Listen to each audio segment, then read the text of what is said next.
It's not bad, but it leaves a lot of good on the table.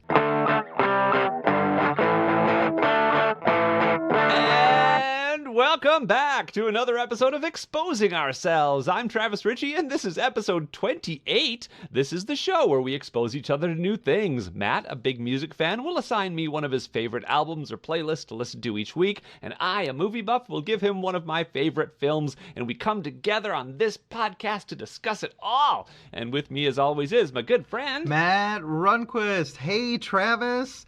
I love movies now that I've been doing this podcast, and I watched a movie this week. I watched Ladyhawke, and you listened to the band Fun do their album Some Nights. Nice. I wondered if you were just going to say you listen to Fun. You listen to Fun. I mean, it is a good name for a band name. Yeah, it is. They chose that well. I think there's a period at the end of it too, which feels slightly more aggressive. Fun. Yeah, it does. Fun. We're gonna have fun right now. We're gonna have fun, kids. So, how was your week, man? My week was really good. I'm still running on a little bit of a high right now. Are you familiar with the organization Girls Rock? No. So Girls Rock is... Oh, maybe. Maybe? Like Girls Rock. Girls kind of Rock, yeah. Nice. So okay. It's basically a summer camp program where 5 girls who have either not played a rock and roll instrument before or have very limited experience with said instrument will pick up an instrument. They're put together in groups of 5, drummer, bassist, guitarist, keyboardist, and vocalist. They write a song, practice it for the whole week, and perform on the Sunday at our local venue here in Milwaukee, Turner Hall Ballroom, a beautiful, gorgeous, historic venue in downtown Milwaukee. Fully produced, full lights, full sound. It's really, really fun. The families show up. They perform for probably, I would say, 150 people, maybe 200.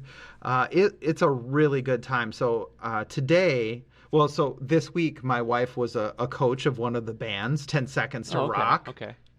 10 Seconds to Rock. Nice. And then today I helped out at the performance. I was sort of a stage technician, so I switched out instruments and made sure that microphones were in the right place, that sort of thing. It was... Oh, cool. That does sound spectacular. It was really, really fun. So I'm still on a little bit of an adrenaline high from that. Other than that, my week was pretty quiet. So That's great. Well, use that high. Use it. Yeah, and, absolutely.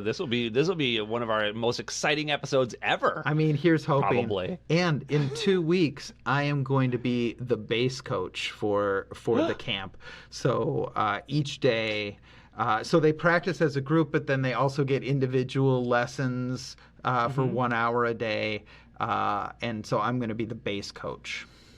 Is this something that is nationwide, or is it just in the Milwaukee area? So it is nationwide, but each of the organizations in each city is an independent group. They basically license the iconography of it. I see. And so there. And Milwaukee's is obviously the best. I actually have no idea. I know that it did not start here.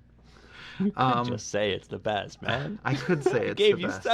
I just gave you a gift. So I will say that the people who run it here are fantastic people, and I love getting to know them and sort of socially engage with those people on the day. Everybody's super positive. It's just a really positive event, to be honest with you. You know, everybody is pulling for the bands. You know, obviously some people deal with stage fright and they deal with, things going wrong. One person, put the guitar strap on wrong and couldn't get herself untangled from it, and Aww. and so that you go up and you fix it, and the show goes on. It's really positive and uplifting, and I dug it.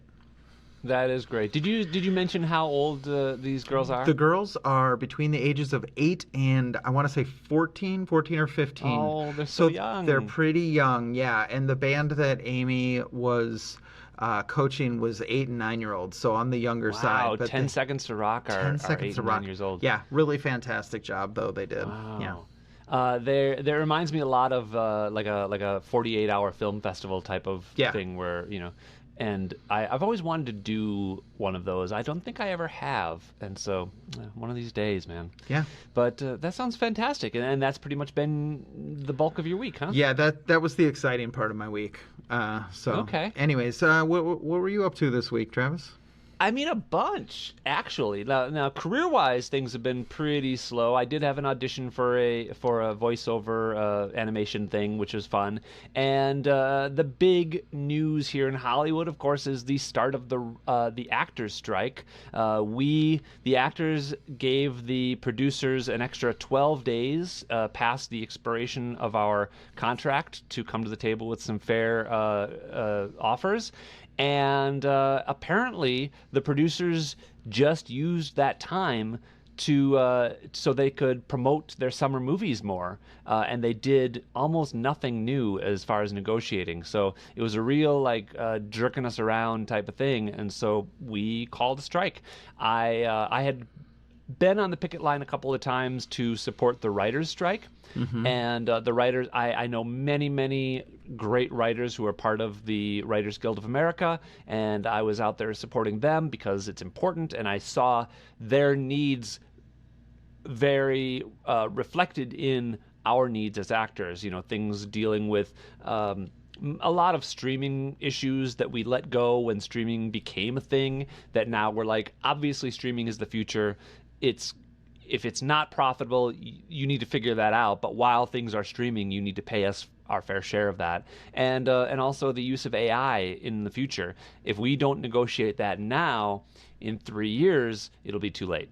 Given how fast things are moving. Yeah. The big thing was Friday was our first actual picketing day for the start of the strike. So I went to Disney and was walking around the Disney lot. I bought Coco with me, and she did great. She met a lot of people. There were other puppies there too, and she met a lot of people. She was very sweet. Everybody was super nice. And at one point, I was talking with Ben Schwartz, who is an actor, a comedy actor, does amazing improv stuff, and also was a star of Parks and Rec and some other stuff. He's the voice of Sonic the Hedgehog. And so I was chatting with him briefly, and Deadline, which is one of the couple of big websites that covers Hollywood, was there filming us. Nice. And in their tweet of that video, they actually say Ben Schwartz and Travis Ritchie talking at the picket line. Sweet. And I'm like, wow, it's like, it was just very kind of surreal. And the other interesting thing that happened, a couple of things Coco related, is that we went to a friend's pool party, and I brought her along, and she got in the pool. Kind of nice. A little bit by herself, but also like with my help, and she loved it. And so that's sweet. She had already displayed some acumen with taking baths and not being hugely bothered by that. And so for her to get in the pool and swim around a little bit, and it was really cool for me to see. And I like that she was a water dog. You know, that she enjoyed water at least. We should probably get into it, huh? Yeah, let's get to the meat. Let's get to the meat. Yes. All right. You want to shake things up and do the... let's do the music first? Sure. Fun is a band. No. The end. The end. Let's score. No. Fun is a band that had a very, very popular album called Some Nights, and it's what I assigned to you. All of these musicians came from other projects, and they were really, really big in the late 2000s, early 2010s Brooklyn music scene, which was a very fertile scene. Interpol came out of that. Yeah, Yeahs. A couple other bands that I have mentioned to you over time. And this album was a really massive hit. Nate Ruess is the lead singer of the band, and he has a pretty fantastic voice. He did a pretty high-profile duet with Pink that also did very well. I probably should have given you that song as well. Yeah, you have. Yeah, I probably should have given you that as well because it's a really lovely song, and we're probably not going to get any other opportunity to hear it. Oh. Well, I give you permission to just send it to me. Separately. For sure. The guitarist from Fun is Jack Antonoff, who since the ending of the Project Fund, has gone on to be a very, very successful pop music producer. Oh, right, that guy. Yeah, he works with Taylor Swift, amongst many other sort of pop songstresses, and also has a new project called Bleachers, which is really, really good, and which I may assign to you at some point. But this album went multi-platinum, very, very popular album. The thing about it that is interesting, and I'm sure you'll talk about this, is that it is a very, very heavily produced album. In the 90s were all about authenticity, and then there was sort of this like pop music kind of took over from like rock, right? But when this album came out, there was sort of that like selling out authenticity battle still going on, and I feel like this album and the popularity of it really kind of laid to rest an entire era of music where it was like, oh, we come from a garage and we play like gritty guitars and White Stripes and the Strokes, and that's Jack White. Yeah. Yeah, no and so I feel like this album really like ushered in a new era of like guitar pop rock, and so I really wanted you to hear it because it is a really fantastic album with a lot of variety, some really, really big hits on it, a lot of emotion. I really dig it. What did you think? It is a really good album. I will say that I did recognize a couple of the songs. The first 3 songs, not counting the intro, Some Nights, We Are Young, and Carry On, were so huge. And this came out, what, 2012, you said? Yeah, 2012. 2013? Yeah.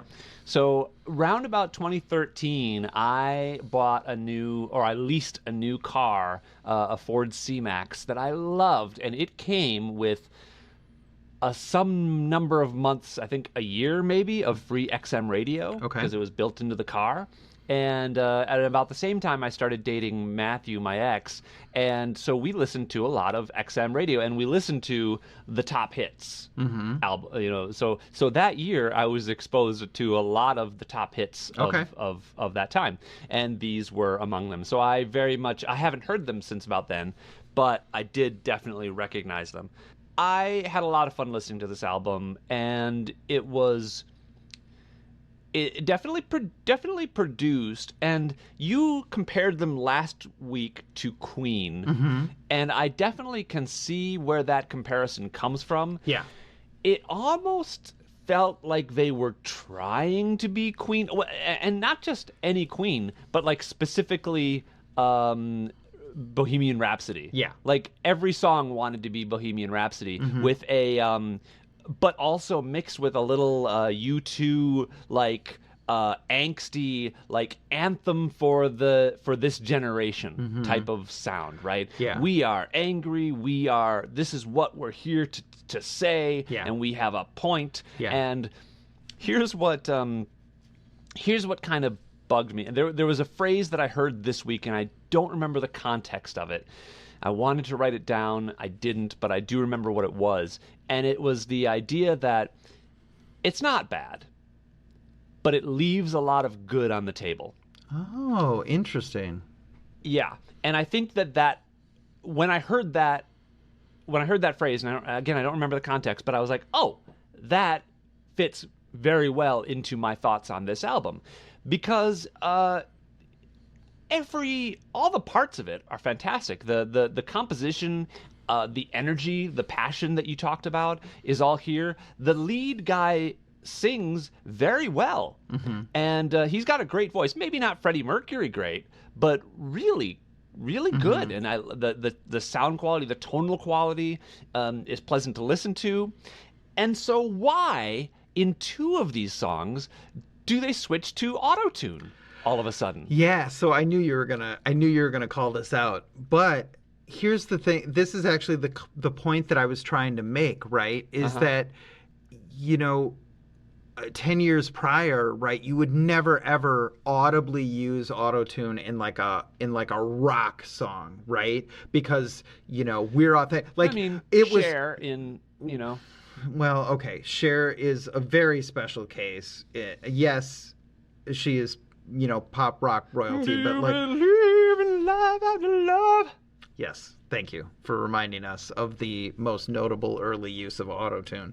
Okay, There you go. but one, that was an early use of autotune, and I don't think anybody is concerned about Cher maintaining authenticity, right? Which is what I'm talking about here. Is like for rock bands to audibly use autotune in this context, it feels like if what you're concerned about is making sure that like the cool kids like you would never use audible autotune. But Fun does, and they use it musically, right? They use it to like arpeggiate vocals and to give some movement to the vocals. You're absolutely right. Nate Ruess has a fantastic voice. Right. And, exactly. And, so it's not to save his voice, right, for sure. That's obvious. It's another element of the production. And 10 years ago, you never would have used it because people would have just been like, oh, that's gross. It's auto-tuned. It's, right? I still feel like it's kind of gross. I really felt jarred out of the listening experience when it happened. And I kept on thinking, why?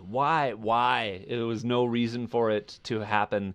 And it felt unauthentic, in that way. And I don't know.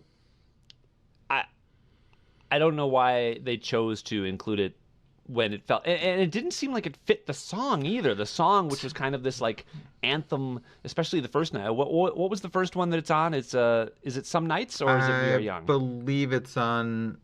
Oh gosh, I couldn't tell you. I think it's Some Nights. I think it's Some Nights, and it's towards the end of the song. And all of a sudden, there's this weird like riffing, and I'm like, you could do most of that with your voice, and it would sound great.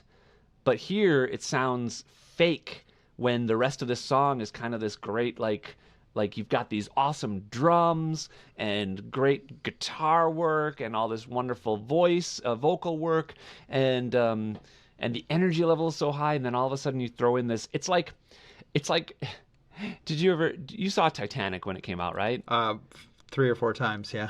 Okay, great. Famously, a wonderful James Horner score that was performed without an orchestra. Yeah. Like it was almost all done with a keyboard, and you can hear it. And it's like you listen to Titanic versus a few years earlier with the Braveheart score, and Braveheart feels it's the same guy and a lot of the same style.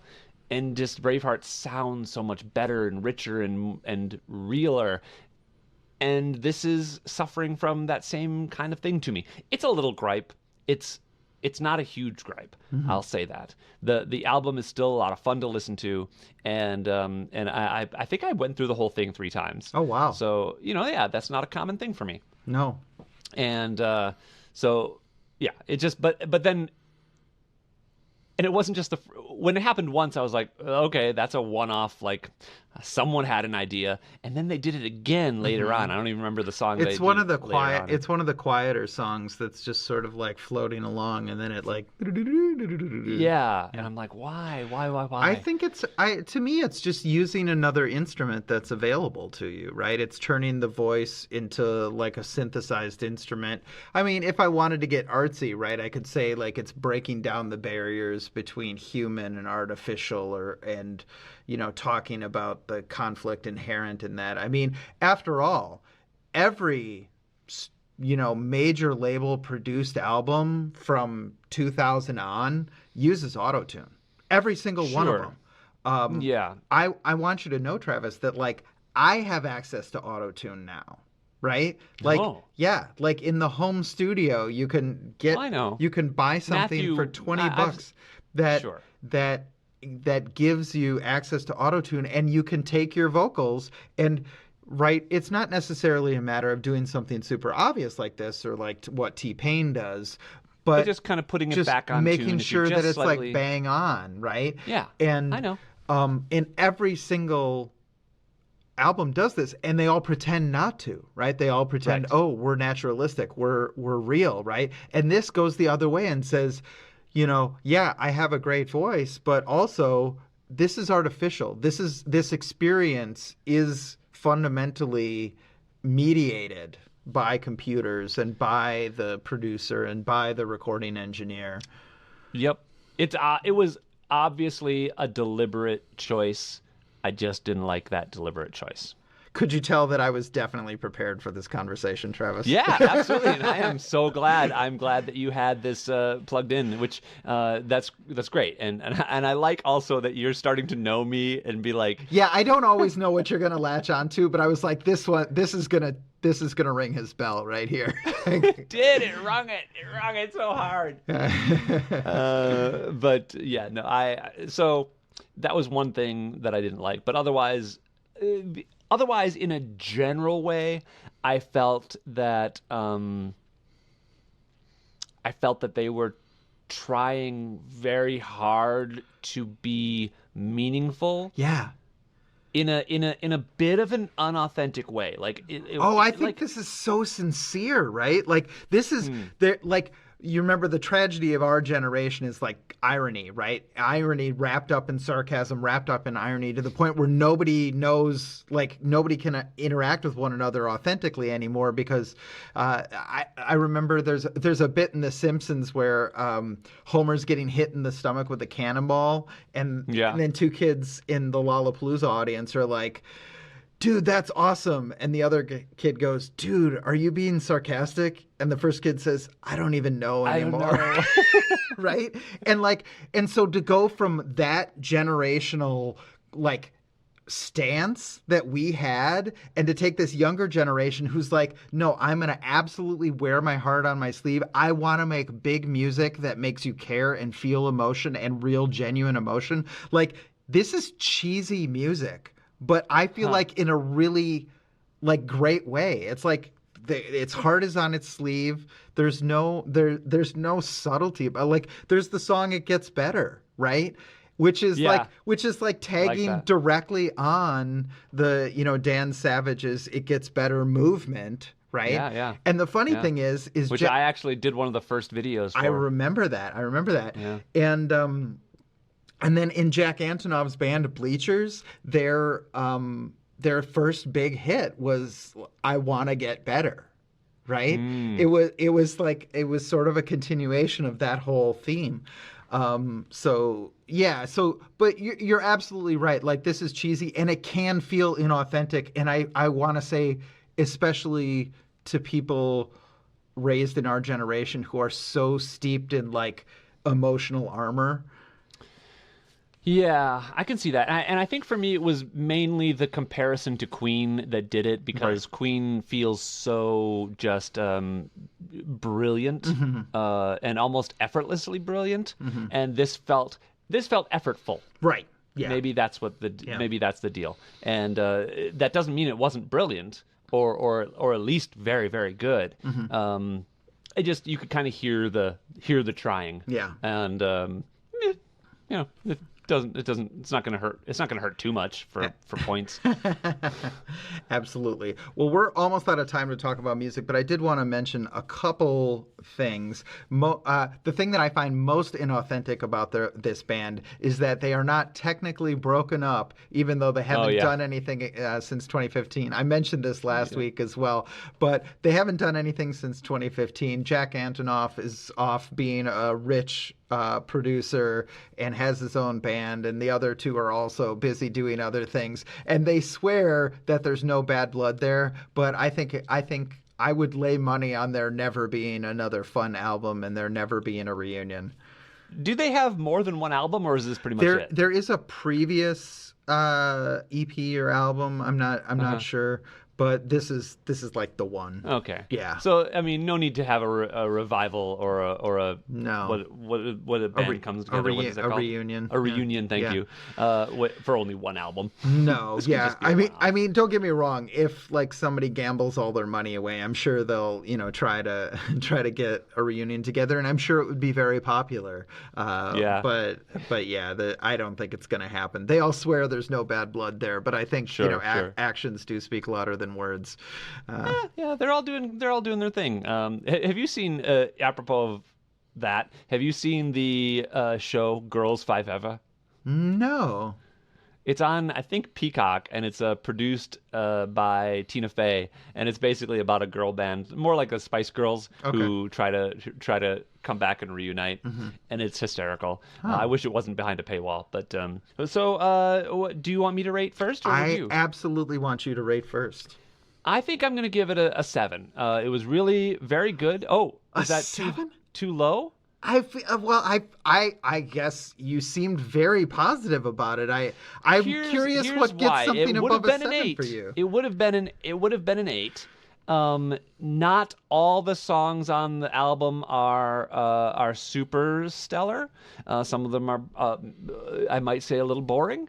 And you could listen to this album, and the first 3 songs alone would take you through, and they would be a 9 for me. Okay. And then I just took off 1 point for the songs that were kind of boring, and then 1 point for the auto-tune. 1 point for the auto-tune. Well, I'm just going to auto-tune that back up to an 8. So I guess you gave it an 8. 1 point. Yeah. This is a 9 for me. I was tempted to give this a 10, but I'm gonna give it a 9. Great. It's funny because Still very good. We've had quite a bit of conversation about like my top 10, top 20 albums, and I was like, where does this fit in? And does it, is it a top 10 album for me? And the answer is not quite. I would agree the back half of the album is not as strong as the front half, but I think that does speak to more to how good the front half is rather than the second Absolutely. half not. Well, like I living said, up the front to it. half is super strong, and I think there's a difference too between some of the other albums that I've rated so highly, like Florence and the Machine, which, like I've said, or what was it? ACS? No, AJR. And there's a difference between that that brilliant kind of like Shakespeare, Mozart level, like kind of genius in being a band, and this is not quite that for me. Sure. This is competent. That is totally very fair. good, but yeah, I think a 7 is a fair, nice high score. Yeah, it's fair. I just, from what you had said, I thought it was going to be just a little bit higher, but that's all right. So, Okay. Would you like to talk about the movie, Travis? I absolutely would. You know what? This was a movie that I didn't really think about much in the formation of this show. And I had you watch Ladyhawke, which is a 1985 medieval fantasy film directed by Richard Donner, who he directed this, and he also did The Lost Boys, great vampire movie from the 80s. And this movie stars Rutger Hauer and Michelle Pfeiffer and Matthew Broderick, and it's a touching, it's a love story, and it's about these two people who are in love, and they're cursed by the bishop, who also loves the girl and is jealous, and so he curses them so that at night he is the Rutger Hauer is a wolf, and during the day Michelle Pfeiffer is a hawk, and they are together forever but eternally apart. And then Matthew Broderick comes into the story, and he is basically the key to unlock the curse. And I loved this movie as a kid, and probably hadn't seen it in maybe 15 years. And I just remembered, and I mentioned last week, the score is one of the things that stands out for good or for bad about this movie. And I will say, when I started watching this again, that soundtrack is so ridiculous and amazing that, like, you're just watching it, and it starts with kind of like cool, like synthesized, like fantasy music, and then you get into this drums and like very 80s bam bam bam bam bam bam bam, like it could be a theme song to a like Magnum PI or something, and then you get this electric guitar that just comes in minutes in, where it's like it's long past its time, but all of a sudden you're like, and The grin on my face, Matthew, the serotonin that flooded into my body as I was watching this was palpable.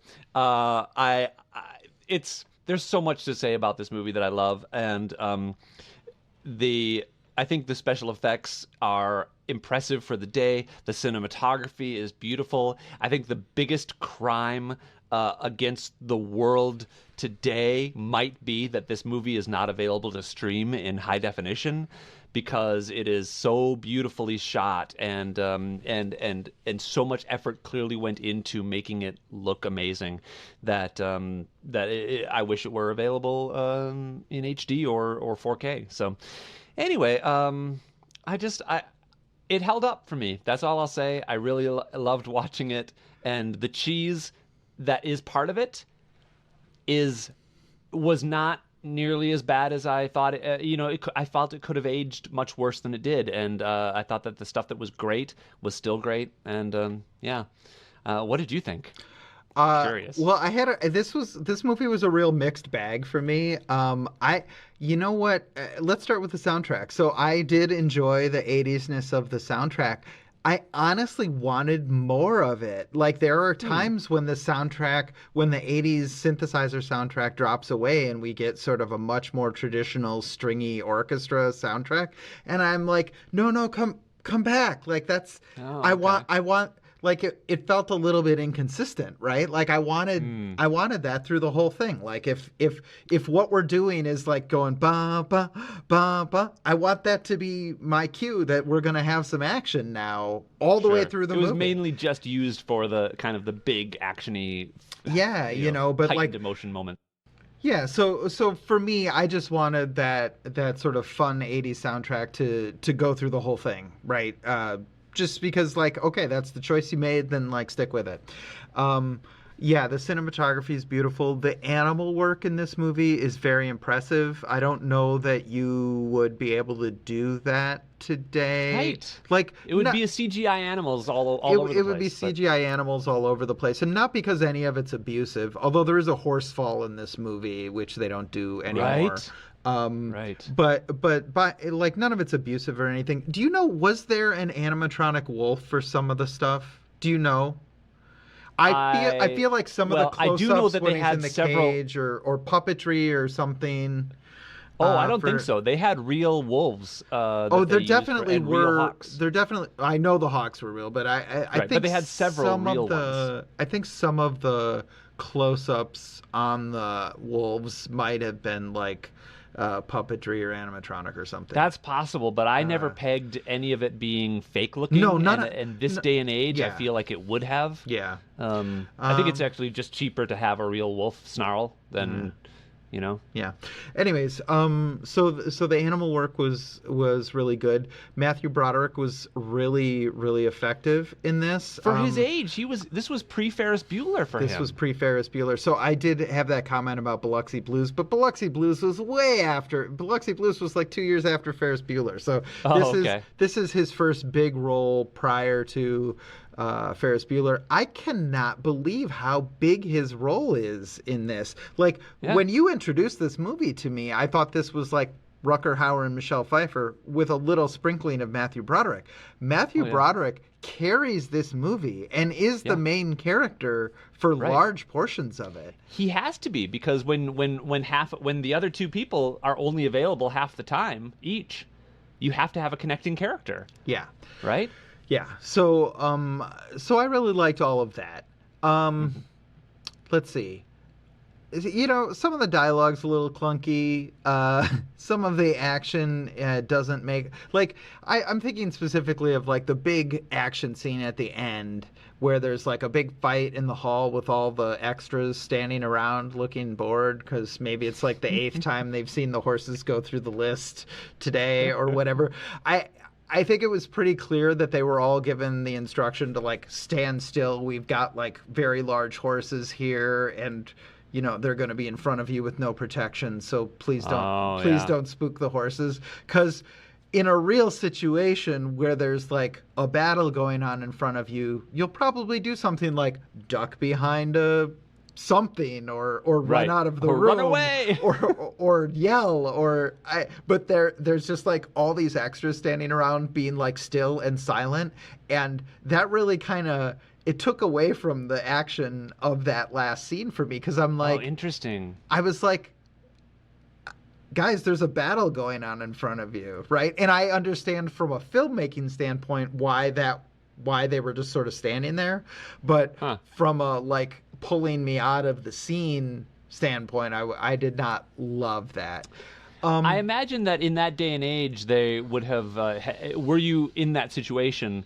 You're probably faced with either one of two things. One, it's people who are high above your station doing their thing, and you just cannot interfere. Or two, you gotta wait and see whose side you're on, because one of these guys is going to win, and that's the guy you're going to root for, and you just don't know who it is yet. I thought it was really interesting how they dressed the good guy in black and the bad guy in white. Yes, I thought about that too.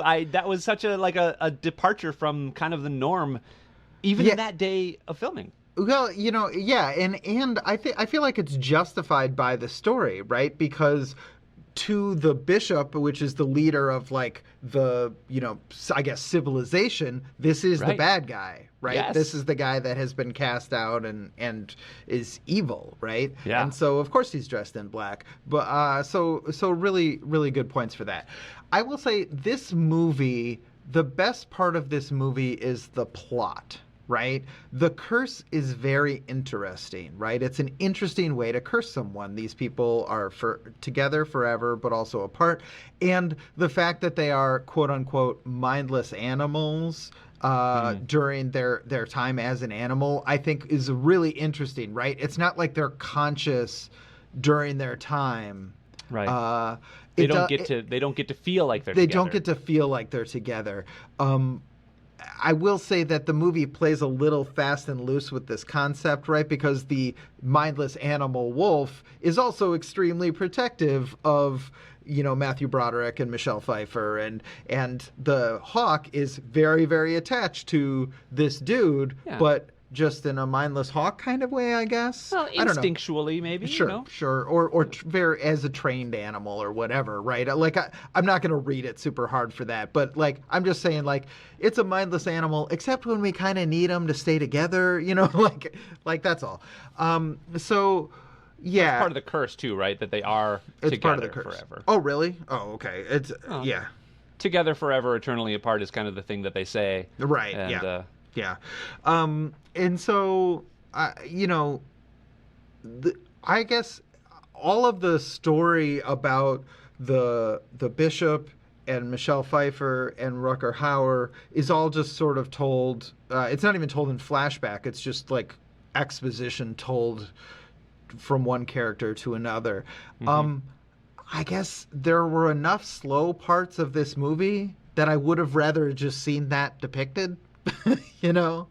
From a story structure standpoint, it feels weird to have like some pretty slow sections in the middle of the movie, and then you talk about all this exciting stuff that happened back in the day, right? It wasn't really exciting though. It wasn't. It was intrigue. Okay, but intriguing stuff that was happening. I guess, it has kind of it has a very mid-'80s pacing problem that is super duper common. Like Conan the Barbarian had this, where there's just like a big section of the middle of that movie that you're like, why is this here? And I watched Conan recently, and I agree with you on that. Although I do think that it wasn't as bad here for whatever reason. I think that reason might be Matthew Broderick. Yeah. His character is really fun, really interesting. I think the introduction to his character is really good. They plant a lot of seeds that you get a payoff at the end of the movie when he's breaking back into the castle. I really liked all of that. A lot of the dialogue's kind of clunky. Michelle Pfeiffer does not have a lot to do here. But this is early enough in her career that I don't think people realized that she could carry a movie at this point. Yeah. They were kind of hiring her as a pretty face and treating her as such, right? And that is kind of how she's treated here. Yeah. Rutger Hauer is pretty significantly older than Michelle Pfeiffer. Matthew Broderick is only 4 years younger than Michelle Pfeiffer.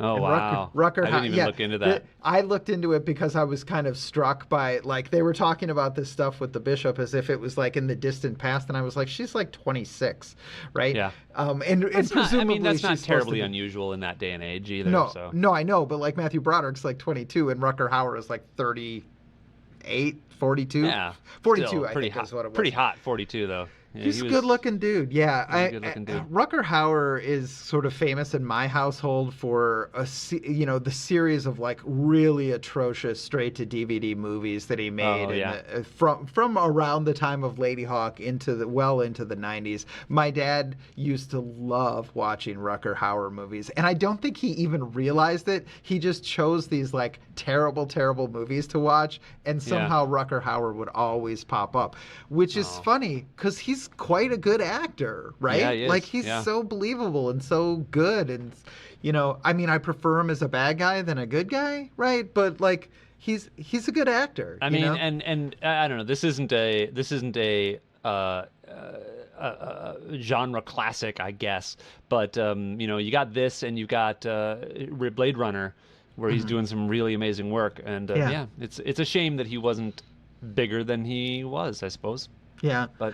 I mean, there's no, we have this tendency to think that actors can just like choose what they want and craft their career, but a lot of times it's, what's the script on the table in front of you, way beyond your control, and sometimes the script comes along that looks like terrible, and a director or a production company elevates the material, and you end up with something like this, which could have easily been, atrocious, and instead is, I want to say, pretty good. I think you're definitely getting the nostalgia bump from this, but this is definitely worth watching. Absolutely. Yeah. But I would, You're right, and I will admit that I might be getting a lot of nostalgia from this, but it's it hits me hard. I'm gonna give it one. I'm gonna call it one thing in specific that I really loved. The first time that Michelle Pfeiffer changes from a human to a hawk in front of the camera is when she's like falling, and then there's an effect sequence that's sort of edited together, and it's awesome. It's really cool. It throws in these little flashes of different things. And it's not like you ever see her body changing from human to hawk, but it gets the point across in a really artful way that if it was just like a CGI morphing, would be completely emotionless. And instead it's like one of the most affecting things in the movie.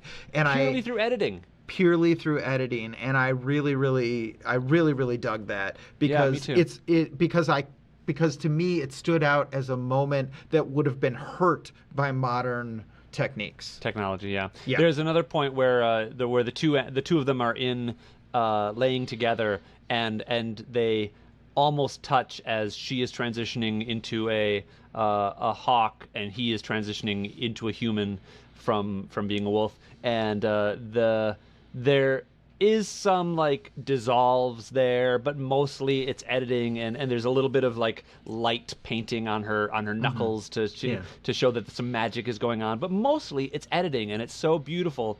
That's one of the things I really like about that movie too. That I will say, the science guy in me is a little bugged about the whole the solar eclipse science of it, and also that the phrase that they use, the kind of the magical phrase that they use is a day without a night without a day, which doesn't explain a solar eclipse at all.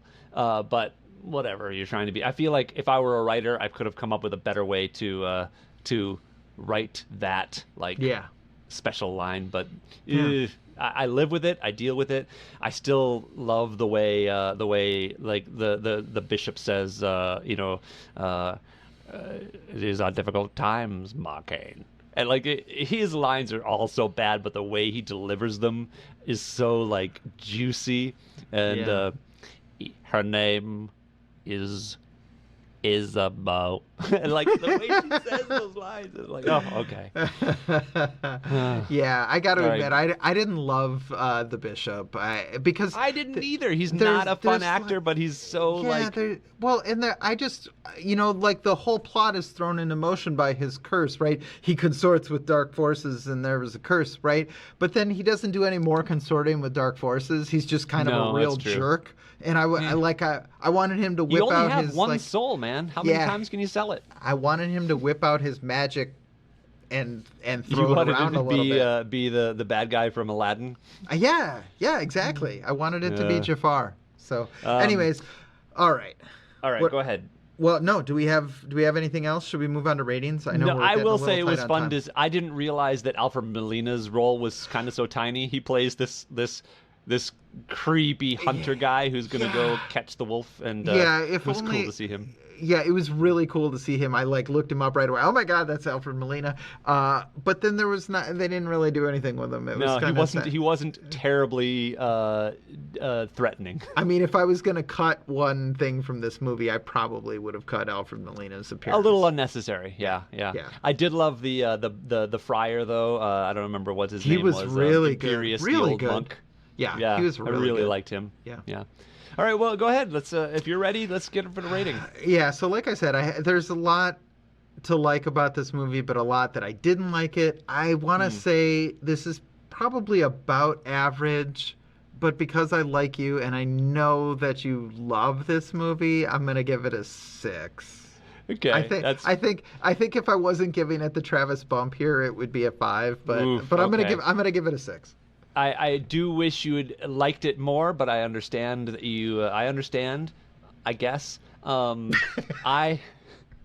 I still trying to peg down what you like, and I feel like I thought this was gonna hit you a little bit better, especially when There were parts of this that honestly, the first 45 minutes of this movie I was really, really into, which kind of focused on Matthew Broderick and his character. Oh man, the scene where it kind of Rutger gets Hauer away. is- the scene where the horse is dancing down through the cathedral, like this giant frickin' Frisian horse stallion. Anyway, so it's a 9 for me. It holds up. I loved it. I will watch it again as soon as it's available in high definition somewhere.